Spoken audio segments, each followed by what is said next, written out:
In this video, we're going to see how we can create an nDo project using the Quixel suite.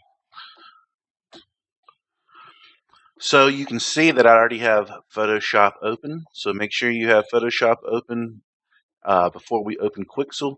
Quixel is a Photoshop plugin, so it works in conjunction with Photoshop. So you need Photoshop open and license and all that to be able to run this program that's basically a plugin.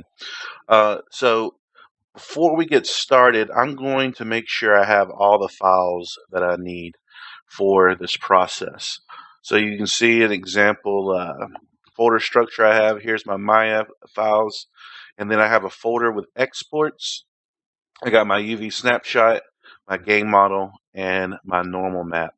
So these three things are what we should start with whenever we take things into Quixel. That normal map was baked out of Unity.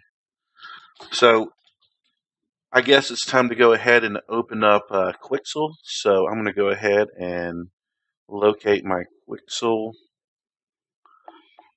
And what we see is this little floating icon in the top left of our screen. So let's just leave it up there. We can zoom in on it and see it a little bit more. These four little icons launch different programs. The N stands for nDo, which we'll be using. Soon enough, we'll be using nDo2. Megascans, that's kind of something extra that you could pay for and get set up using like basically photo-based high-definition material scans. We're not going to cover that. And then 3Do is what we use to preview our changes on our model itself. So we'll be covering that in a little bit as well. So with our little nDo icon up here, let's go ahead and click the N. All right, and we get another little pop-up, which I'm just going to place up here. And why don't we go ahead and just click Launch nDo Project Creator. Again, another click pop-up. And what we need to do here is we need to load our mesh, assign our normal map, set our resolution, and find a place to save our Quixel project at. So why don't we go ahead and click on our mesh, and I'm going to navigate to my exports folder, and you'll notice the FBX is the only thing visible here, so we'll go ahead and assign that. Now, if you get this message, don't worry. Remember whenever we would shift our mirrored UVs over one space? That's basically what it's complaining about. And painting might not work in some areas. We're really not going to be doing too much painting on the model. So we can usually get we just can disregard that. So we have our mesh loaded. Next, let's go to our bake normal. And if we save all of our exports in the same folder, Quixel will remember where it found your game model. So we can just select our PNG there, and you can see that it opens it up for us. And it looks like I baked this at a pretty high resolution. I wouldn't recommend working at 4K textures right now. Maybe in the future when you're more comfortable using all the different kind of tools here, because it can affect performance on smaller computers.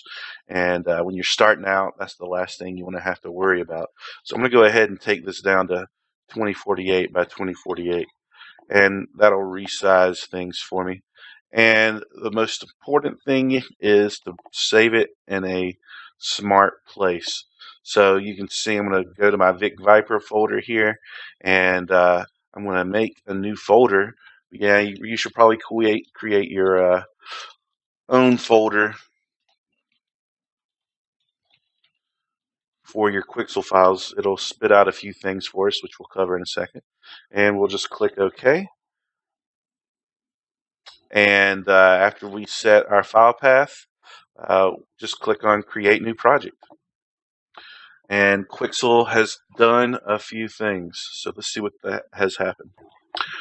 So the first change we can see, or the first thing that Quixel did for us, was if we look in our layers down here in the bottom right, we now have a new layer group called normal, and you can see we have some different kinds of layers doing their thing here. So this is where we'll be working a lot whenever we're with Quixel. And for all intents and purposes, you should never mess with these three layers. This is your base layer, normal, right here. So definitely don't mess with that one. All right. Also, why don't we look at my, not Maya, but why don't we look at my project folder. So here's my Vic Viper folder. And remember this little folder I made right here? Let's see what kind of files it spit at us. So right here we see our Vic Viper underscore mesh normal. This is basically your save file. Quixel works off of .psd.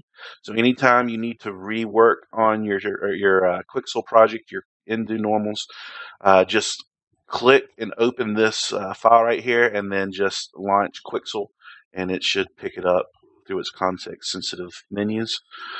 This folder right here is for 3Do purposes. This is our preview. You can see it's got .3do suffix there, file type, and it's what allows us to kind of preview our work on a three-dimensional model as we make changes. So this full file right here is very important, but it's rather frustrating to lose your previewer data right here as well, to reset up 3Do. So just keep these two files close together, and don't really separate them or go in here and mess with these files in the previewer at all. All right, so this whole Quixel project folder is basically your Quixel project. You don't want to leave one of these behind from the other. All right, but all your nDo changes and layers and changes that you've made will be stored in this PSD. All right, so that basically does it for creating the project. Next, we're going to look and see how we can use our UV snapshot we had from Maya, how we can get that set up inside of Photoshop to help us with our normal map creation.